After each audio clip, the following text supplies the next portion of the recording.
نومبر کی ایک سرد رات میں 11 بجے دروازے پر دستک ہوئی۔ ماسٹر اکبر علی نے جا کر دروازہ کھولا تو نقاب پوش لڑکی دروازے سے اندر گیراج میں آ کھڑی ہوئی۔ بولی، سر 500 روپے مل جائیں گے؟ ماسٹر صاحب نے پوچھا، پہلے یہ بتائیں کہ آپ ہیں کون؟ اس لڑکی نے چہرے سے نقاب ہٹایا اور بولی، میں آپ کی شاگرد آسیہ رحمت ہوں۔ بچے صبح سے بھوکے ہیں۔ چھوٹا بچہ تو بھوک سے نڈھال ہو چکا ہے۔ ماسٹر صاحب نے اسے 1000 دینا چاہا مگر اس نے 500 روپیہ ہی لیا اور چلی گئی۔ بازار جا کر 1 کلو دودھ لیا، ہوٹل سے دال کی 1 پلیٹ اور 10 روٹیاں لے کر گھر آ گئی۔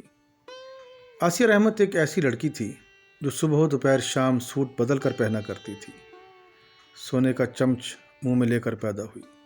باپ منڈی میں غلے کا تاجر تھا۔ شادی بھی چچا کے گھر ہم پلہ گھرانے میں ہوئی۔ 10 سال گزر گئی مگر لاکھ کوششوں، تعویذ، دم، دوائیوں کے بعد بھی اولاد نہ ہو سکی۔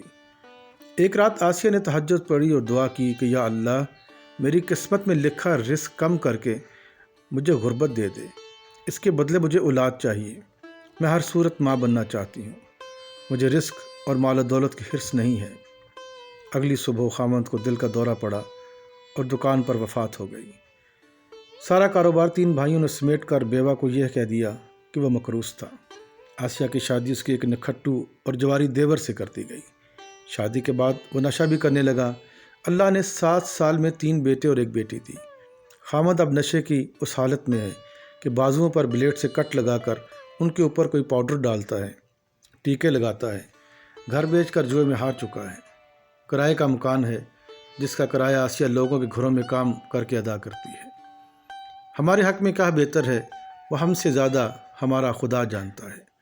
جب ہم تقدیر کو بدل دینے کی دعا کرتے ہیں تو وہ دعا اگر قبول ہو جائے تو حالات آسیہ جیسے بھی ہو سکتے ہیں۔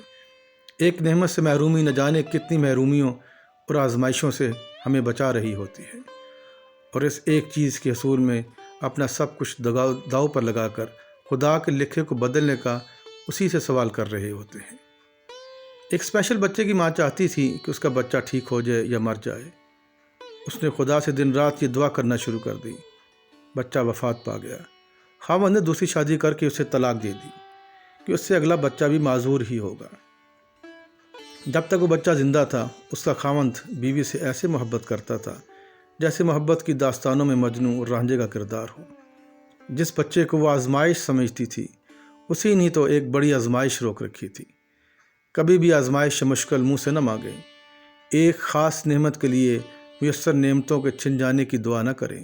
آپ وہ نہیں جانتے جسے وہ ذات جانتی ہے، جو یہ سب کچھ کنٹرول کر رہی ہے، اور اس کی قدرت کا ایک خاص نظام ہے جسے غور و فکر کرنے والے بخوبی سمجھ سکتے ہیں۔